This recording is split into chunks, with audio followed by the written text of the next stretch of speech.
Hey, welcome back to No Hype Beer Reviews. Unless it's your first time, then welcome. Please consider subscribing. If you do, hit the notification bell, get all the updates. Really excited for today's beer. It's actually my top one of 2020, so really excited. Of course, it is relatively early in 2020, but as of right now, this is my top one. Super excited. Um, I love the base beer, and I love the beer that this beer is aged in the barrels of. I've reviewed plenty of Utopias. If you're interested, they're throughout my channel. I've reviewed some Worldwide Stout vintages and different ones like the vanilla oak aged. So yeah, really excited to get this going at the proper glassware, the Dogfish head barrel glass. Let me pour it and then I'll start talking about it a little more. It's got the the warning, very high alcohol, 17.3% ABV.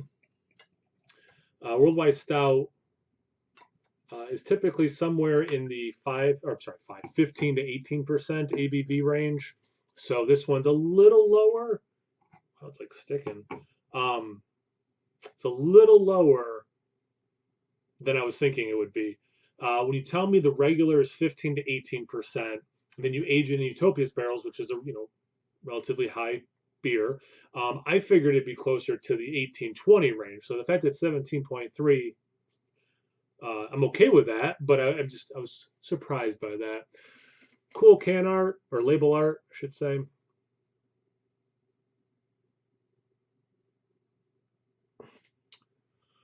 Let's see, I probably should have done this before I poured. Utopia's Barrel Aged Worldwide Stout ages well. Beer Geek Info. The experience of drinking Utopias is often described as ritualistic, rare and rare and often rumored about in the darkest corners of the beer community. This variety of worldwide stout is dark, rich, roasty, and complex. Pairs well with soup, chicken, ribs, and chocolate cake. Anything else you can look up. There was a decent amount of head you saw when I poured it. There's definitely some legs sticking. I don't know if you can make that out or not. Yeah, definitely dark looking beer. I just drank the 2016 regular version of Worldwide Stout yesterday, so it's pretty fresh in my mind. And then I did have a little bit of Utopias about an hour ago to try to keep those flavors in mind when I drink this. Definitely a dark beer, a little bit brown at the bottom. Looks just like the one from yesterday. Let's get to the aroma.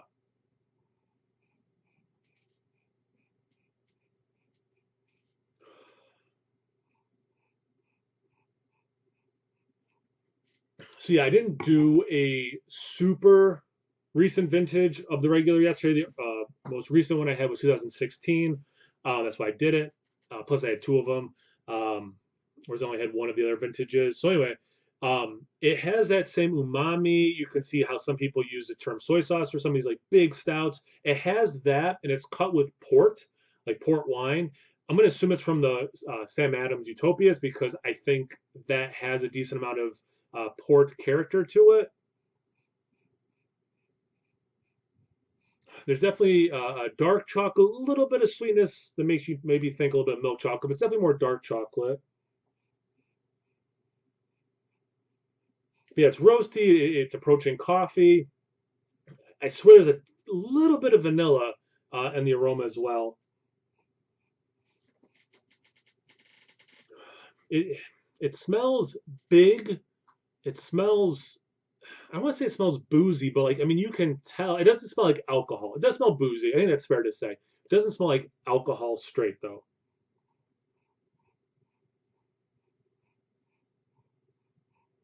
And it's approaching that peaty thing. I said that a bunch of times yesterday when I did the regular that it's not full on peat like in an Irish whiskey that can have that, but it is approaching that. So definitely a lot of the things I got yesterday. For me, the biggest difference is it has that port, which I'm assuming is from the barrel. See how the taste. Cheers.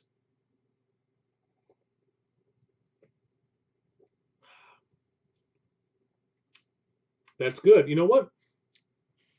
You get more of the Utopia's flavor than I thought based on the aroma. So I'm really happy about that.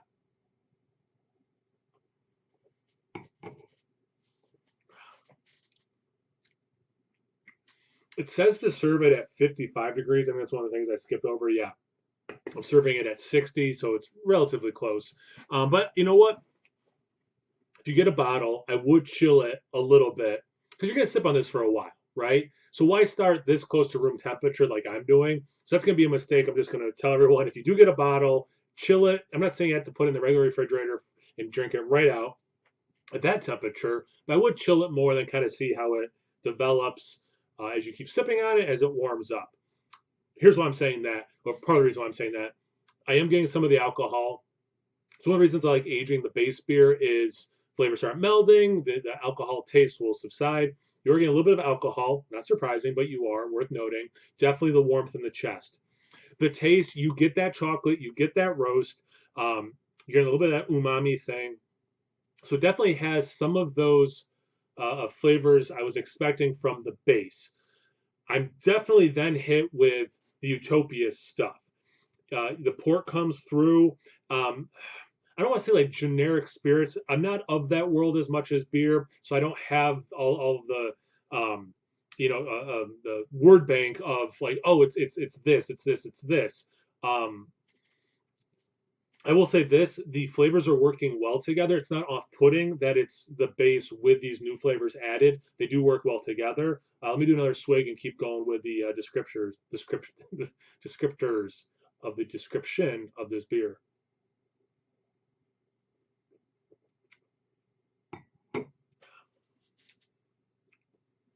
It's a little syrupy, little maple, definitely a little bit of maple, which then leads into a vanilla taste, which is super pleasant. That makes it sound a little bit more desserty than it is. Um, it's sweet, but with the alcohol presence, the roast presence, it does dry out though. So it's not a dessert. I mean, it's not like a pastry stout, you know. So like, don't go that route. But it is a beer I would love to have, and I'm glad they said like chocolate cake on the side. I'd love to have this with like a decadent piece of chocolate cake, or even just a piece of nice chocolate. Because I think it has enough chocolate and other things going, it would complement that flavor. Um, I don't know. Like when I took the last sip, I got a few new things. I'm gonna try that one more time.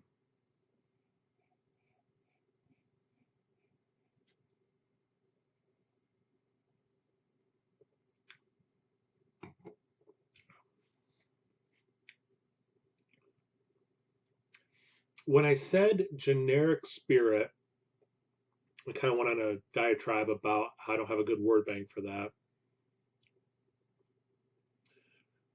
It does have a little bit of what I think whiskey tastes like, even if you remove the alcohol taste of whiskey, the caramel. But it's, again, we talk about these beers, sometimes you say, like, oh, it tastes like pineapple. And what you mean is it tastes like hops, that the closest thing you can use to describe that taste is pineapple. Um, this has that for caramel. It's not like, I don't think, it doesn't drink like, oh, they put caramel in this beer, but that is the closest real food descriptor I can give for that.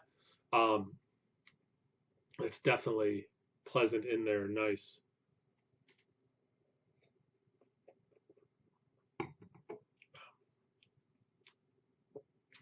But yes, so through that whiskey, you get the vanilla, like I already mentioned. You get that caramel, like I just said. Doesn't scream molasses at any point. I kind of thought maybe I'd get a little bit of molasses. I don't know why out of this beer.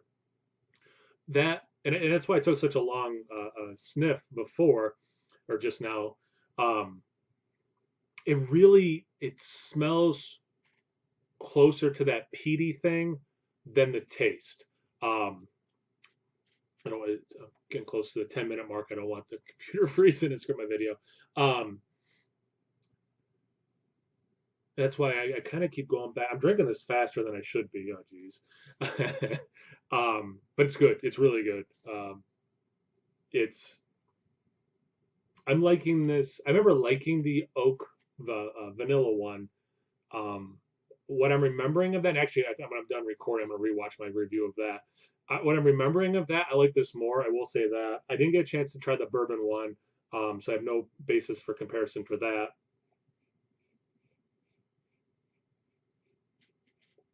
I could see a slight medicinal cherry in the aroma as well.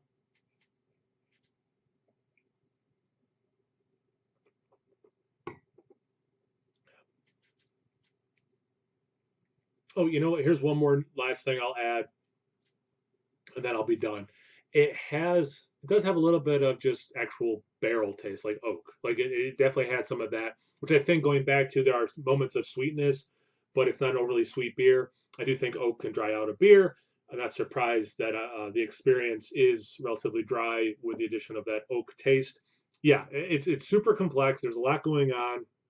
Like I said, everything's working well together.